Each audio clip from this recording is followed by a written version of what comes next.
ठंड में दोपहर में उठने वाला ससुराल। कपकपाते हुए शोभा देवी दरवाजे पर खड़ी नई नवेली बहू निधि का गृह प्रवेश करवाती हैं। हे भगवान, आज तो दिल्ली में शिमला जितनी सर्दी पड़ रही है। आज आज नहीं बहू, जल्दी से कलर गिराकर गृह प्रवेश करो, मेरी तो ठंड में कुल्फी जम रही है। निधि गृह प्रवेश करके ससुराल में आती है, जहां सारे ससुराल वाले मोटे मोटे स्वेटर में होने के बावजूद भी थर थर कांप रहे थे। मम्मी, अब तो भाभी का स्वागत हो गया है, हम तो अपने कमरे में चले, बहुत तेज की ठंड है। अरे बाप रे बाप, कितनी भयंकर वाली ठंड है, मेरे तो हाथ पैर ठंडे पड़ गए, मैं भी चला रजाई में। इस तरह एक एक करके ससुराल वाले अपने कमरों का रास्ता नाप लेते हैं, जिससे निधि मन में बोलती है, हे भगवान, इतने मोटे मोटे ऊनी स्वेटर पहनने के बाद भी मेरे ससुराल वाले ऐसे थर थर कांप रहे हैं जैसे ठंडे पानी में से डुबकी मार कर निकले हों, और मैं तो लहंगे में हूँ, फिर भी ठंड नहीं लग रही। निधि, आज सारी रात दरवाजे पर खड़े रहने का इरादा है क्या? चलो कमरे में चलते हैं। कमरे में आते ही निधि थकान से सो जाती है। निधि निधि निधि सो गई क्या? लगता है थकावट से सो गई, सोने देता हूँ। जैसे ही सुबह के 5 बजते हैं तो ससुराल की सर्दी भरी सुबह में भी निधि जल्दी उठकर नहाने घुस जाती है और कपकपाते हुए उतनी सुबह से साफ सफाई शुरू कर देती है। पानी तो बर्फ जितना ठंडा था, मगर नहाने धोने के बाद अलग ही तरोताजगी का एहसास होता है। एकदम फ्रेश मॉर्निंग, काम में भी मन लगता है। साफ सफाई करते हुए निधि को 6:30 बज जाते हैं। वो किचन में जाकर चाय नाश्ते की तैयारी में जुट जाती है। अब सुबह के 9 बज जाते हैं, लेकिन ससुराल वाले अभी तक खर्राटे भर के सो रहे थे। हे भगवान, मेरे ससुराल वाले तो बड़े कुंभकर्ण हैं। 9 बज गए, अभी तक कोई बिस्तर से बाहर निकलने को राजी नहीं है। माना कि ठंड है, मगर इतनी भी क्या आलस करना। सबके उठने का इंतजार करते करते निधि की ठंड से डाइनिंग टेबल पर आंख लग जाती है। तभी दोपहर के 1:30-2 बजे ससुराल वाले अंगड़ाई लेते हुए कमरों से निकलते हैं। गुड मॉर्निंग प्यारी भाभी। अरे ननद जी, ये गुड मॉर्निंग का टाइम थोड़ी है, सुबह कब का ढल गया, दोपहर चढ़ गई है, आप लोग इतनी लेट उठ रहे हैं। इसमें कौन सी नई बात है भाभी, हम लोग तो डेली दोपहर में उठते हैं। वो ठंड के मौसम में रजाई की गर्माहट में रहना ही बढ़िया। वैसे भाभी, आपने नाश्ते में क्या बनाया? भूख के मारे पेट में ना चूहे दौड़ रहे हैं, जल्दी से नाश्ता लगा दो। ठीक है, मैं नाश्ता गर्म करती हूँ, तब तक आप दोनों नहा धो लो। नहाने का नाम सुनते ही खुशबू महक अलसा कर बहाने लगाने लगती है। भाभी, ठंड के मौसम में डेली डेली कौन नहाता है? वैसे भी बड़े बूढ़े कह गए, पहले पेट पूजा फिर काम दूजा, आप नाश्ता लगाओ। अच्छा ठीक है, नहाओगी नहीं तो कम से कम ब्रश तो कर लो तुम दोनों। वो भाभी, बड़े बड़े हाथी भी तो ब्रश नहीं करते, आप नाश्ता लगाओ जल्दी से। हे भगवान, ये दोनों की दोनों दही की तरह जम गई हैं। एक तो लेट उठी है, ऊपर से बिना ब्रश किए ठूसेंगी। इतने में बाकी ससुराल वाले भी आकर कुर्सी पर लद जाते हैं और नाश्ता मांगने लगते हैं। वाह, आज तो बढ़िया धूप खिली है भाभी, जल्दी से नाश्ता करवा दो अब तो। हे भगवान, ये सब के सब एक ही थाली के चट्टे बट्टे हैं। अपने आलसी ससुराल वालों की ठंड के मौसम में दोपहर में लेट उठने की दिनचर्या देखकर निधि चढ़कर चाय नाश्ता गरम करके परोसती है। तभी सास शोभा खामी निकालती है। अरे ये कैसे लोहे जितने सख्त पराठे बनाए हैं तूने? नहीं बहू, बिल्कुल भी नरम मुलायम पराठे नहीं हैं। हाँ, और चाय में भी जायका नहीं है। ठंड में चाय की प्याली पर ही तो जिंदगी कटती है बहू। ये क्या बनाया है तूने? सासू माँ, ससुर जी, इतनी ठंड में मैंने सुबह 7:30 बजे उठकर चाय नाश्ता बनाया था। आप लोग ही इतनी लेट दोपहर में उठे, तो इसमें मेरी गलती है? अरे तो इतनी ठंड के मौसम में तुझे जल्दी उठने को किसने कहा था बहू? कल से लेट उठना, अब जाकर दोबारा से ताजे चाय पराठे बनाओ। ये सही है, करे कोई और भरे कोई। हाँ। गुस्से में आग बबूला होकर निधि सबको नाश्ता करवाती है और उसे सुबह के बर्तन धोते हुए शाम ढल जाती है, क्योंकि निधि को ठंड में सुबह उठने की आदत थी। 6 बजे उसकी आंख खुलती है। सुबह हो गई। ये तो सबके सब ठहरे कुंभकर्ण की छठी औलाद, दोपहर से पहले जागने वाले नहीं है। मैं अपने लिए एक कप चाय बना लेती हूँ। निधि धीरे धीरे रसोई की ओर बढ़ती है। पूरे ससुराल में सन्नाटा पसरा है। जैसे वो रसोई में जाती है, खटर पटर की आवाज से महक खुशबू कंबल ओढ़े किचन में आती है। भाभी, आप इंसान हो या उल्लू? इतनी ठंड में इतनी जल्दी क्यों उठ गई हो? क्यों हमारी नींद के बीच में कबाब में हड्डी बन रही हो? सोने दो। मैं माफी चाहती हूँ दीदी, आप सो जाइए। अब प्लीज दोपहर से पहले खड़का मत करना भाभी। हे भगवान, कैसा आलस से भरा ससुराल है मेरा। दिन चढ़ गया लेकिन फिर भी रजाई में घुसे पड़े हैं। ससुराल वालों के ठंड में देर दोपहर में जागने के चलते निधि की दिनचर्या भी बिगड़ने लगती है। वो रजाई में करवट बदलती रहती है। वहीं धीरे धीरे बिगड़ी दिनचर्या के कारण ससुराल वालों की सेहत पर असर आने लगता है। हाय राम, आज तो शरीर में बड़ी सुस्ती सी छा रही है बहू। आज बढ़िया ठंड का मौसम है, देसी घी लगाकर आलू के पराठे बना ले। सासू माँ, एक तो आप लोग दोपहर में सोकर उठते हैं और ठंड में भारी भरकम नाश्ता करके आप लोग दोबारा से रजाई में पड़ जाओगे तो शरीर में मोटापा आ जाएगा। ताबा ताबा बहू, तू हम सबके खाने पीने में टोके लगा रही है। माना कि हम दोपहर में उठते हैं लेकिन शरीर से दुरुस्त है। अब तू पराठे बना कर ले आ। आज तो बड़ी ठंड है। जी माँ जी, ठंड के मौसम में जल्दी उठना तो जैसे मेरे आलसी ससुराल वालों की परंपरा के खिलाफ है। दोपहर से पहले आंख नहीं खुलती किसी की भी। बहू सबकी फरमाइश में आलू के पराठे बनाकर नाश्ता करवाती है। सब लोग बिना नहाए धोए खाकर दोबारा से रजाई में दुबक जाते हैं और धीरे धीरे सबके शरीर में किसी को शुगर की दिक्कत, तो किसी को मोटापा, तो किसी को कब्ज की समस्या बनने लगती है। बस बहुत हो गया।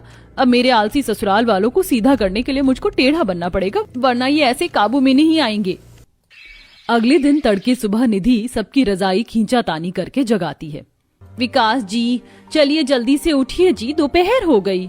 अरे अरे निधि, थोड़ी देर और सो लेने दो। रजाई मत खींचो, ठंड लग रही है। अगर अभी आप 1 मिनट के अंदर नहीं उठे ना तो मैं ठंडा पानी लाकर आपके ऊपर डाल दूंगी। अरे भगवान, ऐसा जुल्म मत करना, उठ गया मैं। इसके बाद निधि अपनी दोनों नंद, महक और खुशबू को उठाती है। भाभी, आपको सुबह सवेरे भूत चढ़ गया क्या? आप आज हमको नहला के दम लोगी। ठीक है, मत नहाओ, मगर बिना नहाए आज तुम किसी को नाश्ता नहीं मिलने वाला, और खास करके दोपहर में तो कुछ नहीं मिलेगा। बहू के बदले रवैये को देखकर दोपहर में उठने वाले ससुराल वाले आज भीषण ठंड में भी सुबह के 7 बजे तक नहा धोकर नाश्ते की मेज पर हाजिर हो जाते हैं और सब नाश्ता करते हैं। आज तो बहू ने डुबकी लगवा दी सुबह सुबह। मगर जो भी कहो शोभा, आज शरीर में बिल्कुल भी दर्द बाधा नहीं है। नहा धोकर बड़ा हल्का सा महसूस हो रहा है। मेरा तो कल से ठंड में सुबह सुबह नहाना फिक्स है और मैं तो सुबह ही नाश्ता करूंगा। इस तरह एक सप्ताह के अंदर अंदर ठंड के मौसम में दोपहर में उठने वाले ससुराल वालों की दिनचर्या पूरी तरह बदल जाती है। सब अब कड़ाके की ठंड के मौसम में भी सुबह सुबह नहा धोकर ही नाश्ता करते थे। घर में चारपाई पर बहू की अमीर माँ और पिता बैठे हैं और बहू मिट्टी के बर्तन में अपने माँ पिता के लिए चाय लेकर आती है। माँ, पापा, चाय पीजिए। बेटा, मैं नहीं जानती कि तेरा ससुराल मेरी सोच से भी ज्यादा गरीब है। क्या ये दिन देखने के लिए तूने हमसे बगावत की थी?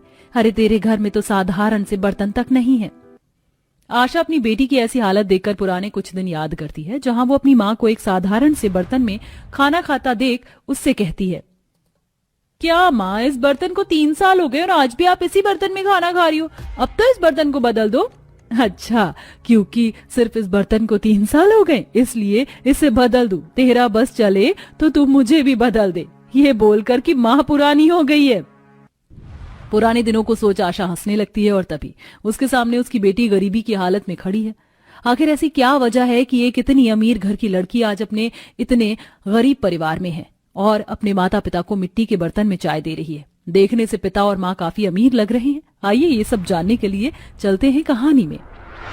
आ गई मेरी बच्ची, तेरे सारे दोस्त कल ही घर आ गए। तू कहाँ रह गई थी? तू भी तो अपने दोस्त के साथ ही गई थी बाहर घूमने। हाँ माँ, पर वो नया शहर मेरे लिए सच में बहुत नया था। आप जानती हैं, मेरा फोन चोरी हो गया और मैं अपने दोस्तों से बिछड़ गई।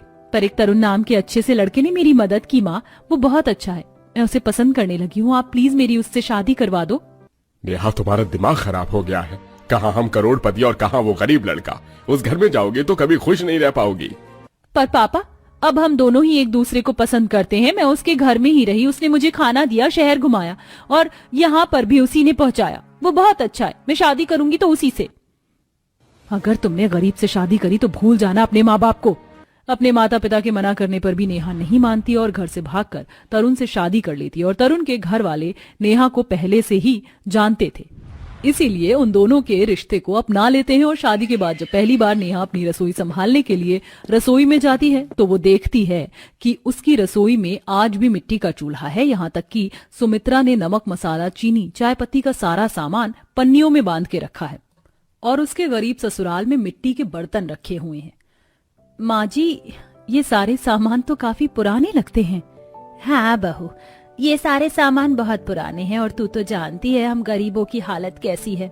पर भाभी, आप चिंता मत करो, ये सारे सामान अब भी ठीक है। आपको काम करने में कोई परेशानी नहीं होगी। अपने ससुराल वालों की बात सुनकर नेहा कुछ नहीं बोलती और खाना बनाने के लिए मिट्टी का चूल्हा जलाती है, पर उससे मिट्टी का चूल्हा जल नहीं पाता और पूरे घर में धुआं हो जाता है। बहू तू रहने दे, तुझसे नहीं होगा। काजल तू चूल्हा जला दे और मैंने आटा लगाकर रख दिया है। हाँ भाभी आप रहने दो, रोटियां मैं बना लूंगी। सब्जी तो माँ ने बना ही दी थी और आप डरो मत, बहुत जल्द आप भी सब कुछ सीख लोगी।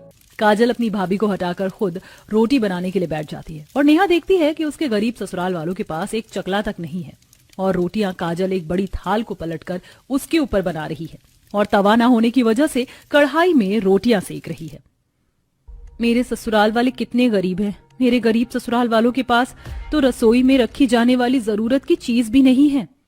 बहू जरा तुम वो कपड़ा तो पकड़ना, रोटी रखने वाला डिब्बा नहीं है ना, इसलिए हम कपड़े पर रोटी रखते हैं ताकि वो खराब ना हो। उस दिन रसोई में बैठकर नेहा को पता चल जाता है कि उसका गरीब ससुराल कितना ज्यादा गरीब है। अब इसी तरह कुछ दिन बीत जाते हैं और नेहा अपने गरीब ससुराल के साथ घुलने मिलने की कोशिश करती है और देखते ही देखते वह भी मिट्टी के चूल्हे पर खाना बनाना सीख जाती है। ऐसे ही एक दिन जब नेहा दाल बनाने के लिए कुकर रखती है तो कुकर का हैंडल टूट जाता है। माँ जी कुकर का हैंडल तो फिर से टूट गया। आखिर कब तक कुकर के हैंडल में हम रबर लगाकर काम चलाते रहेंगे? मुझे लगता है कि अब हमें एक कुकर ले लेना चाहिए। पर बहू अभी इतने पैसे नहीं है कि हम एक कुकर ला सके। तू जानती है ना आजकल सारी चीज कितनी महंगी हो गई है। तेरा पति डिलीवरी का काम करता है, दिन के 100-200 रुपए भी वो बड़ी मुश्किल से कमा पाता है। माँ अगर घर में कुकर, गिलास या कोई भी रसोई की चीज जिसकी घर में बहुत ज्यादा जरूरत है वो आप ले आओ। नहीं भैया इतनी भी ज्यादा जरूरत नहीं है। वैसे भी पिछले 10 सालों से हम इन्हीं से काम कर रहे हैं और जैसे अब तक हमने समय काटा है वैसे ही हम आगे भी काम चला लेंगे। घर की आर्थिक स्थिति बिल्कुल भी सही नहीं थी, इसलिए घर वाले तरुण के ऊपर कोई भी भार नहीं देना चाहते थे। और इसी तरह कुछ दिन बीत जाते हैं और एक दिन अपनी बेटी से मिलने के लिए नेहा के माता पिता आते हैं और नेहा अपने माता पिता को अपनी मिट्टी के बर्तनों में चाय पीने को देती है। ये सब देखकर आशा को बहुत बुरा लगता है और वह अपनी बेटी को इस चीज के लिए सुनाना शुरू कर देते हैं। नेहा हम तो यहाँ तुझे माफ करने के लिए आए थे और तुझे देखने के लिए आए थे, पर मुझे लगता है कि मेरा फैसला बिल्कुल सही था। पर मुझे अफसोस है कि आज भी तेरी आंखें नहीं खुली। तुम लोग के घर में मेहमानों को चाय देने के लिए ग्लास तक नहीं है। कैसे रह रही है तू यहाँ? बेटा हम तेरे माता पिता हैं, हमने तुझे बड़े ही नाजुक से पाला है और तू यहाँ इतनी गरीबी झेल रही है, पर तू फिक्र मत कर, तेरे लिए हमारे घर के दरवाजे हमेशा खुले रहेंगे। जब भी तुझे लगे कि तू अपने इस गरीब ससुराल वालों के साथ नहीं रह सकती तो हमारे पास आ जाना, हम तुझे माफ कर देंगे। पर तेरे इस गरीब ससुराल वालों को कभी नहीं अपनाएंगे जिसकी वजह से हमारी बेटी इतनी परेशानी झेल रही है। नेहा के माता पिता और ज्यादा नाराज होकर वहां से चले जाते हैं और ये बात नेहा को बहुत बुरी लगती है। मेरे गरीब ससुराल की रसोई में जरूरत की चीज नहीं है, इसीलिए हर कोई आकर हमारा मजाक बना देता है। पर अब मैं अपने माँ बाप को दिखाऊंगी कि कैसे एक बहू अपने गरीब ससुराल में भी जरूरत की सारी चीज ला सकती है।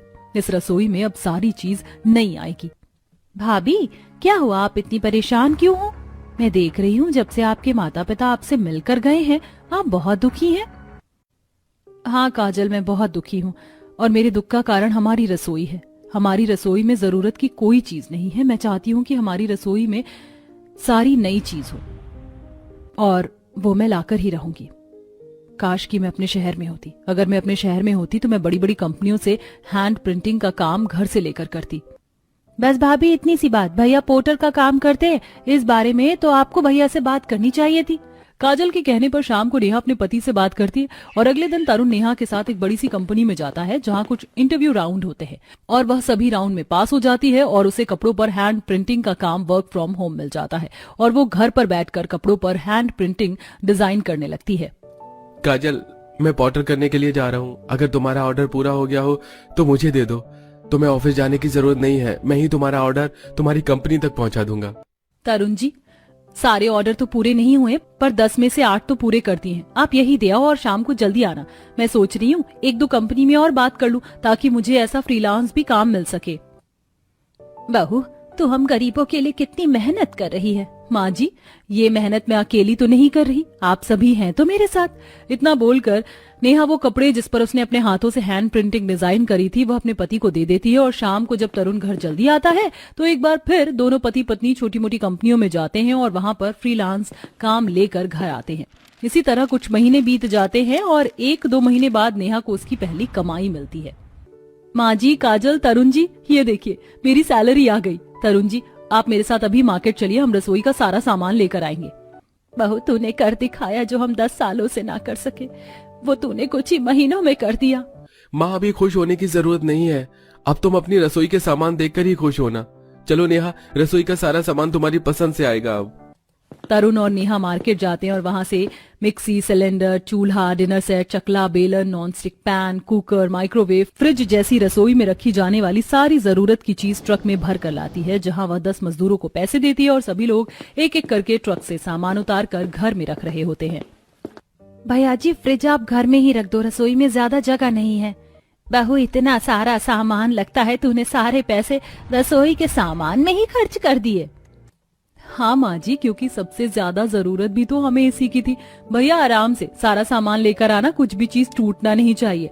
अब मैं आज ही अपनी माँ को बुलाऊंगी और उन्हें उन्हीं की तरह महंगे बर्तनों में खाने को दूंगी, तब उन्हें एहसास होगा कि मेरा ससुराल इतना भी गरीब नहीं कि वह उनको अच्छे बर्तनों में खाने को ना दे सके। इस तरह लाइन से सभी नौकर एक एक करके रसोई में सारा सामान नेहा के अकॉर्डिंग रखते हैं और वहां से चले जाते हैं। अगले दिन नेहा अपने माता पिता को घर बुलाती है, जहां अपनी बेटी की रसोई देखकर माँ बाप भी खुश हो जाते और इसी तरह एक अमीर बहू अपने गरीब ससुराल की रसोई का सारा सामान एक साथ खरीद कर लाती है।